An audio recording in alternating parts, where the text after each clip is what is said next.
Well, now I want to turn to I'm sorry, Tom Farrell. And Tom is going to talk to us about billboards. So, Thomas, welcome. Thank you again for having me on the show. I greatly appreciate each and every week.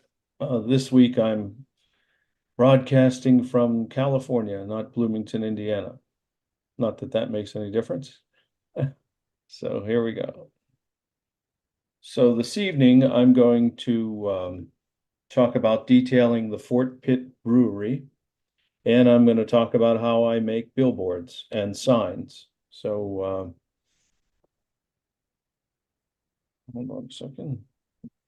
So first I'm going to show you how I update the last week's feature, the Fort Pitt Brewery. This is the billboard that I'm going to show you how I made. And I put a couple signs here, recolored the roof, put another sign here. We'll go into some detail on this. So first I made a simulated metal sign for the brewery. I went on Google and I looked at logos and signs of 1920, 1930 for the Fort Pitt Brewery. This was a brewery that existed in the Western Pennsylvania, Pittsburgh area from 1907 to 1957. So I found this one. There were several, but I like this one. It was simple, a couple colors. And I printed it out on PowerPoint, got it the right size. Then I traced it around a piece of plastic, approximately thick plastic. I think it was about 0.40 thick. And it doesn't, neither of these have to be perfect. What I do is I took this plastic disc and I took a 3M adhesive spray, took it out in the garage, and I sprayed this adhesive spray on this plastic disc. And then I placed this cutout on the disc. I'm going to mount it to this quote metal sign. I got this at a train show in Indianapolis this past winter in January. It's a laser cut material, and it came pre-assembled. It's kind of crudely put together, but it looked like it would work for what I needed it for. It was too large, so I cut this section off on the end. Then it came pre-painted black. Then I resprayed it with a grayish black, and then I rusted it to simulate a weathered and rusted metal fabricated framework. And then I did the same to my Fort Pitt quote metal sign. I just used various acrylic colors and some pastels. And then I glued the sign onto the metal frame with super glue, and then I placed it on the steam house of my brewery. And there's the finished sign and the finished framework. And it looks pretty handsome on there. It's a nice detail. And I also, I didn't show, I also made this Fort Pitt Brewing Company Turtle Creek sign. I just picked a font that was very similar to this metal frame on PowerPoint. And I picked up the original color. That's tough to see. But I picked up a yellow color here and made it as the background and just put it on a piece of plywood, approximately 4 inches by 1/2 inch.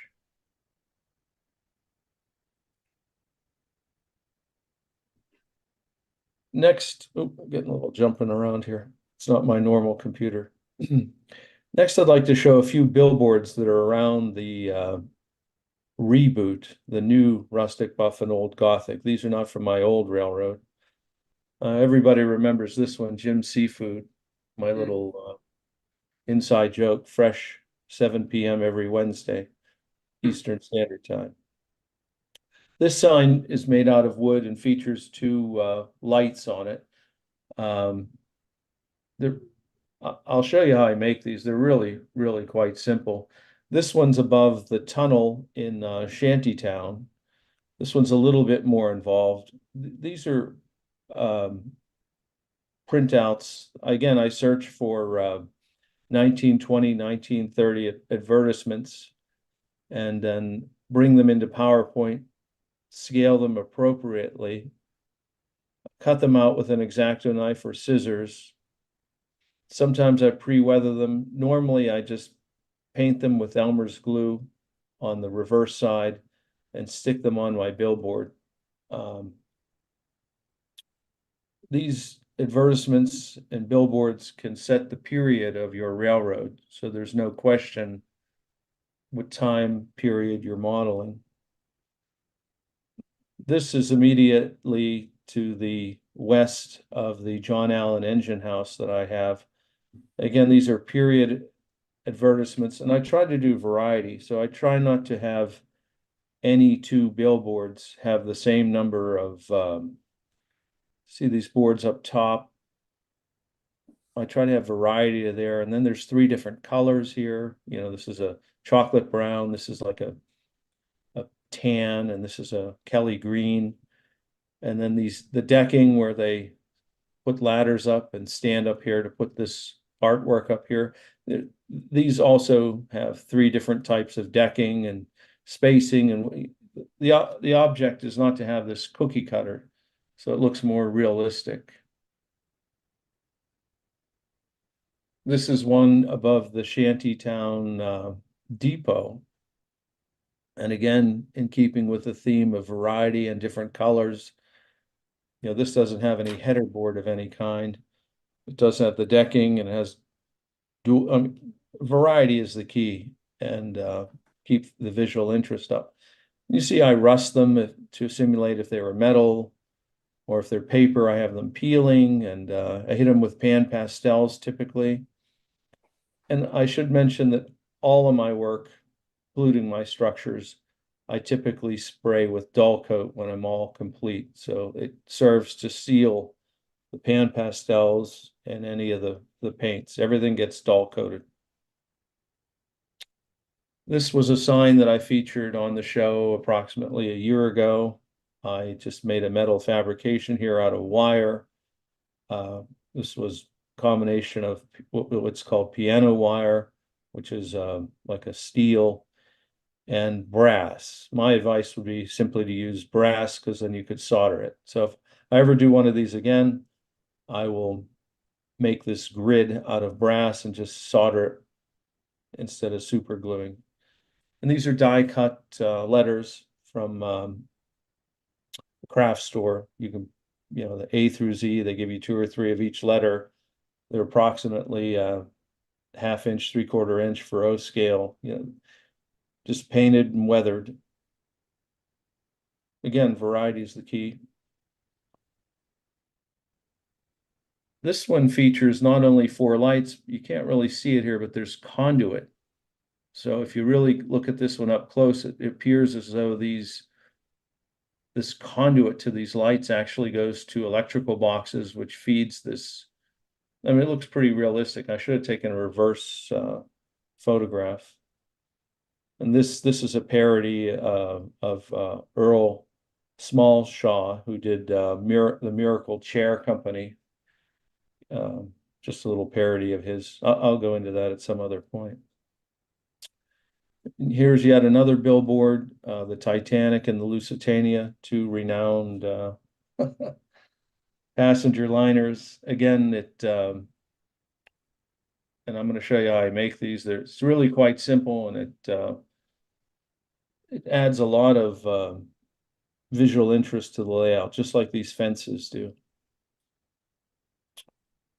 So this is how I make these billboards.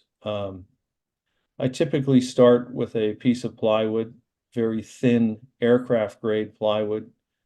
In this case, this is a very large sign, relatively, approximately 4 inches by 6 inches.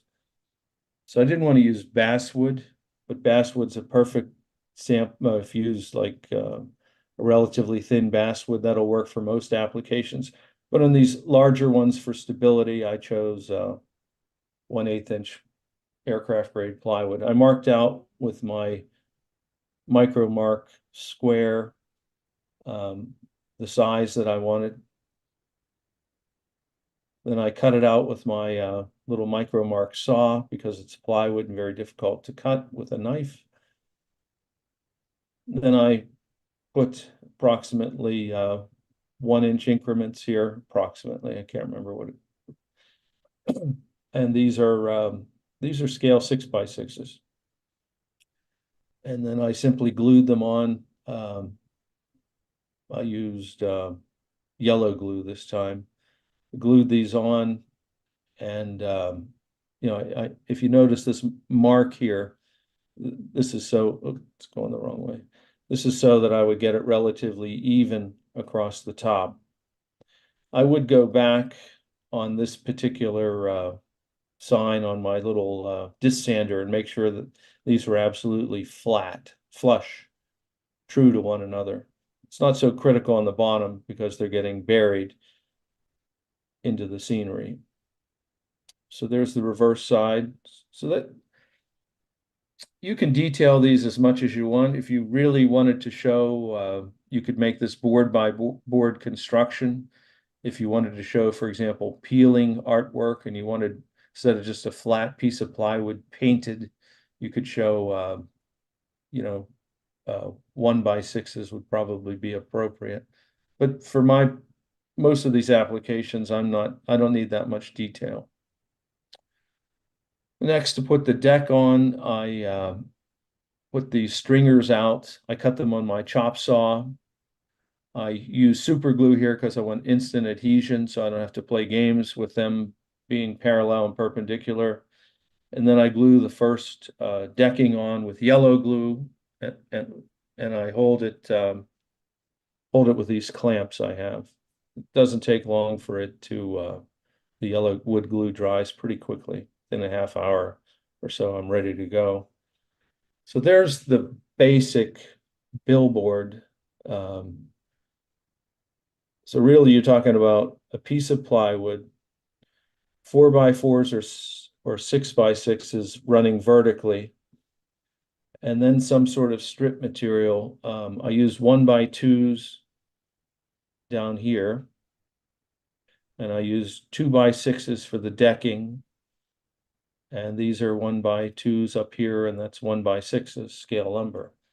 But it makes a pretty presentable billboard. You can go with further detail. I don't find it necessary. This is sufficient detail. There's a little close-up of the runners.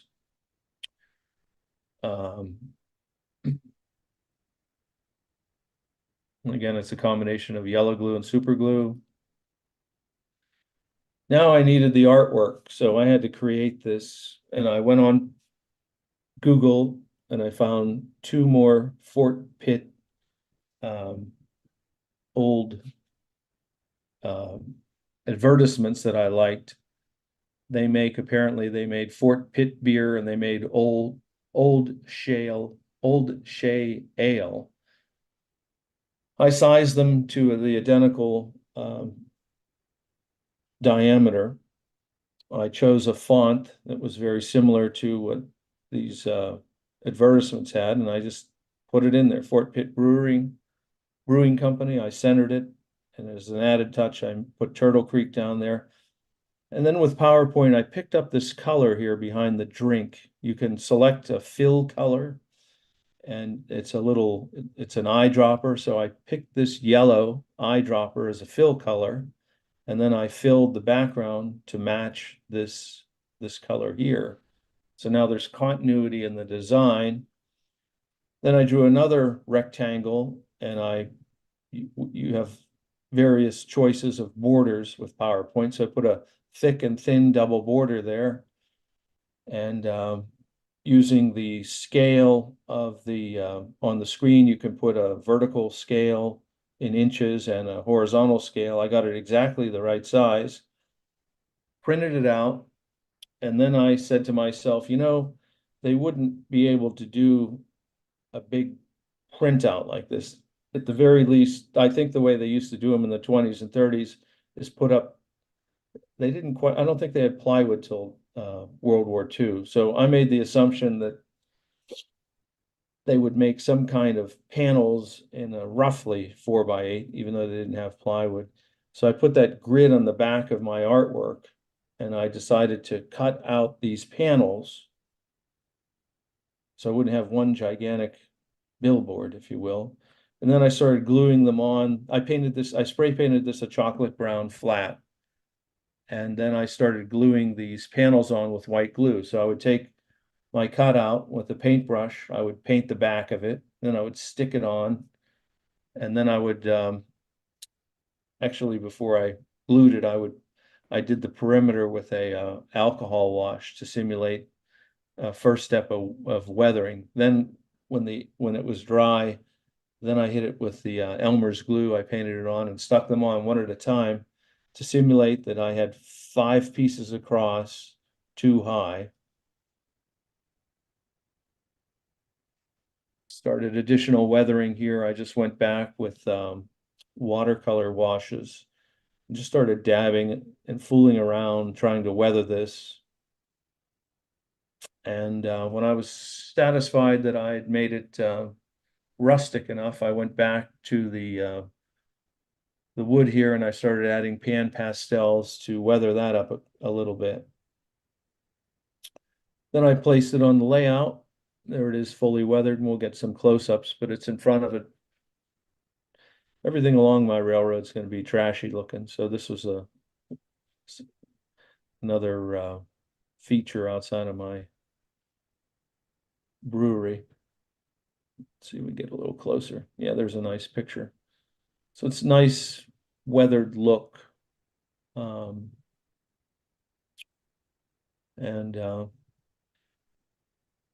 at some point, these buildings are in the background are just for placement right now. I'm moving them around, see what I like. So pay no attention to their location. But yeah, there's the finished sign. It's quite weathered. This is weathered. I did go back to the station here and I put pan pastels on these shingles. I didn't like how they came from the manufacturer. So I'm pretty pleased with the way this is coming together. I've got to put a platform in here. Did we lose Tom? So, pardon me? What was that, Jim? I didn't hear you. You just stopped talking. I didn't know whether we lost you or not. Oh, no, I'm talking to myself, I guess. Can you hear me? I heard him the whole time. Oh, okay. Well, this is how the brewery currently looks. I'm going to make a couple more additions. I'm going to put a platform in here so that the box cars that come into this spur will have the ability to take on kegs of beer. And I'm going to mark some of these like steam room, office, warehouse, just do some more details over the next couple of sessions. But there's a lot of improvements to this roof. I should have did a close-up maybe next time. I really didn't like the way those shingles look, but I do like it now. So, any questions? Tom, I have a question. Uh-huh. Number one, did you do any billboard history? Did you study any on the history of the prints and everything? And how often did they change those prints if you did? Because it seemed to me like they faded rather fast when I was growing up, and you know, and of course they would just put layer on top of layer. Sometimes they didn't even take them off. The big difference between when you were growing up and these billboards are to get color on this is hand painted. So that's actually paint. They did not have the ability to print color in that size back in 1930. So they would sketch this out and they would simply paint these. That's why they could pre-paint these panels. And the one theory is rather than painting it up in the air, something of this size, they could paint it in a factory or somewhere else, then bring the panels to the location of the actual physical billboard, place them up here, and if they needed touched up or something, they could do it on the spot, is what I understand. And they would certainly probably just hand paint. They would probably pre-paint these and then on the spot paint Fort Pitt Brewing Company, Turtle Creek, for example, on site. But these were not printed. Neither was this. This was hand painted on a wood. So it's not actually on paper, right, Tom? No, like a plywood type material. And this is Thanks a so metal. much, Tom. Yeah. Look forward to seeing you next time, but we're running out of time. It's almost 9 o'clock. We got 2 other people here. Oh, Okay. Thanks, guys. Thank you so much. Yep. Bye.